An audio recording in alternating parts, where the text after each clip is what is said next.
Welcome back to the channel, ladies and gentlemen. Today we're going to be making a tool to make a tool. So what we got going on is I recently purchased a Rogue Fab tubing bender, and it comes with this die setup. It's got a clamp block, it's got a pressure die, and then it's got the main roller die.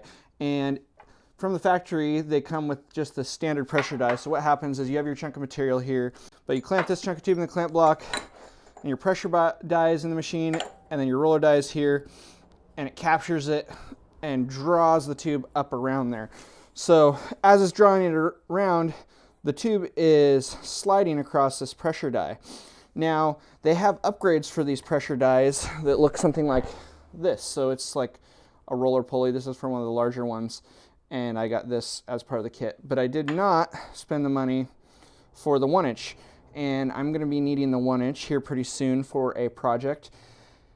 And to purchase this is $50. And at this point, I don't want to spend $50 on a piece like this. So I've got a little scrap chunk of aluminum here, and I've got the little Smithy 3-in-1 lathe over there, and we're going to try to turn one of these out. Now, to turn one of these out, we have a concave radius that we got to achieve. And I do not have any tooling that can accomplish that. So today we're going to make a tool to make a tool. Let's get started.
Okay, so what we got going on here is I made this little gadget that bolts on to my existing tool holder.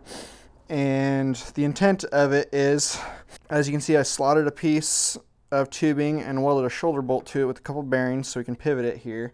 And then made it so I can slide a little chunk of 1/4 inch tool steel down in there.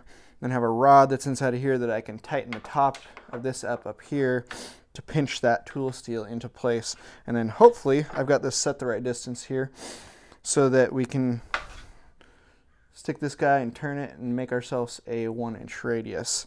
Got my little chunk all prepped up here, so we're gonna see if we can make it happen.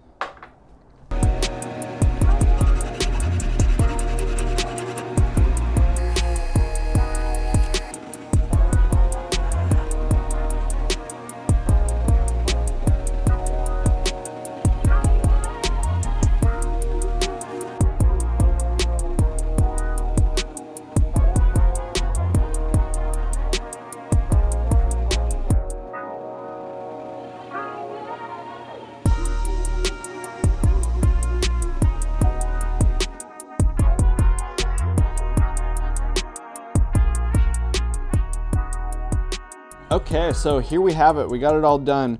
And I actually ended up having to make another tool to make a tool. So we ended up making a tool to make a tool to make a tool. So this was just a little item here. It's a caster bolt that once I had this little slug here, I wasn't comfortable with having the swing arm on my tool that close to the chuck. So what I ended up doing was I pulled the grease zerk out of this caster bolt and stuck that in the live center, and then pinched this with an oversleeve tube, and that brought this piece further away from the chuck and just made me feel a little safer. So I in no way profess to be a machinist. I machine things or make an attempt to machine things. And there are several things that happened or didn't happen on this that I would definitely like to improve on. One, I didn't get the groove exactly in the center, which in my case is not going to be critical.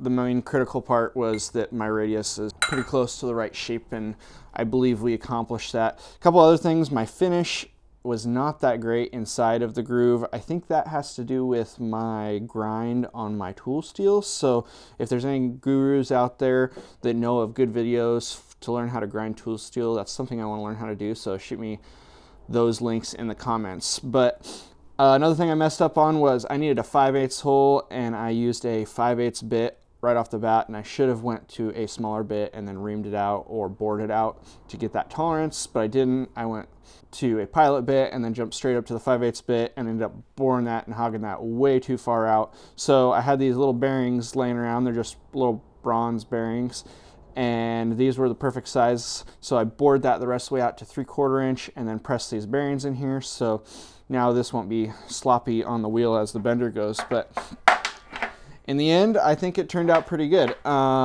It was functional. So did the job. I think it's going to help do the job with the bender a lot more because, like I said before, this tube was going to sit in here, and then this was going to get drawn up around the mandrel, and this would have to be drug across this pressure die.